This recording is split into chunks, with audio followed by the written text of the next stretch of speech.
দফায় দফায় আলিম উলামা দিয়ে বাংলাদেশের জেলকে পূর্ণ করা হয়েছে।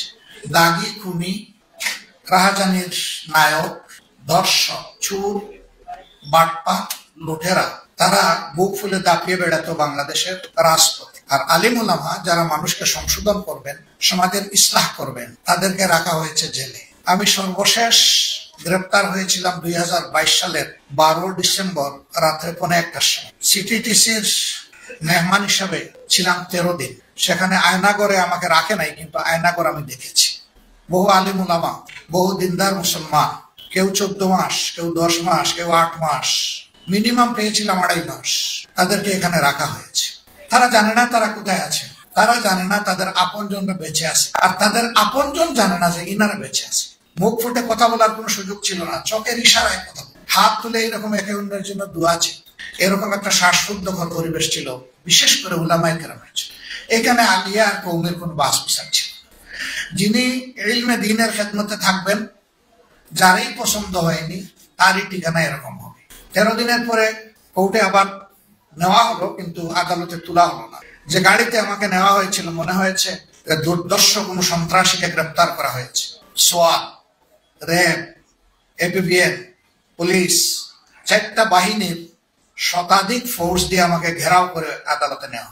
কি মনে করে আর না তুলে আমাকে নিয়ে গেল কেরানীগঞ্জের কেন্দ্রীয় কারাগারে। 5 দিন সেখানে থাকার পরে আমাকে স্থানান্তর করা হলো কাশিমপুর হাই সিকিউরিটি নামে যে জেলটার কথা আপনারা শুনেন, বাংলাদেশের নিকৃষ্টতম দুনিয়ার ছোট্ট জাহান্নামে। এর চাইতে খারাপ কোনো জেল বাংলাদেশে নাই।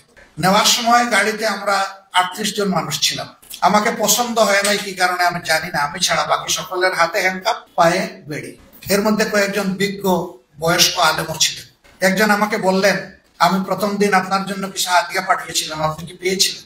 আমি বললাম, আল্লাহু আকবার, আপনি তাহলে আল্লাহর সেই ফেরেশতা। সেই দিন আমি খালি হাতে কেরানীগঞ্জে ঢুকেছিলাম বৃষ্টি ও জোরদারায়। আর দিনটা ছিল 25শে ডিসেম্বর, কনকনে শীত, শীতে জমে যাওয়ার উপক্রম। আমি সেলে ঢুকার 1 ঘন্টার ভিতরে একজন এসে বলল, একজন বড় উস্তাদের নাম, যে উনি এটা হাদিয়া পাঠিয়েছেন আপনার জন্য। আমি পরে এসে বলবো, বলে এসে চলে গেলাম।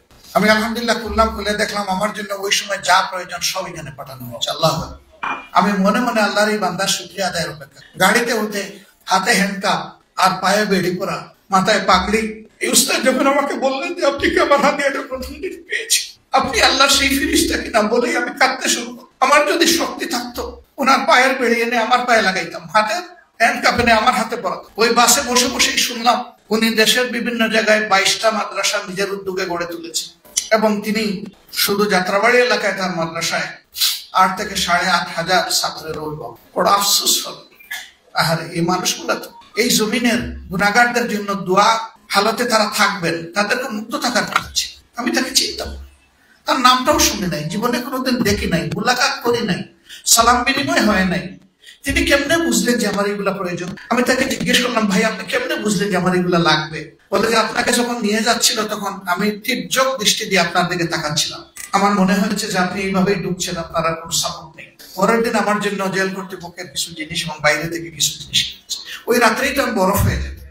বিশ্বাস করি, এটা আমার জন্য নয়।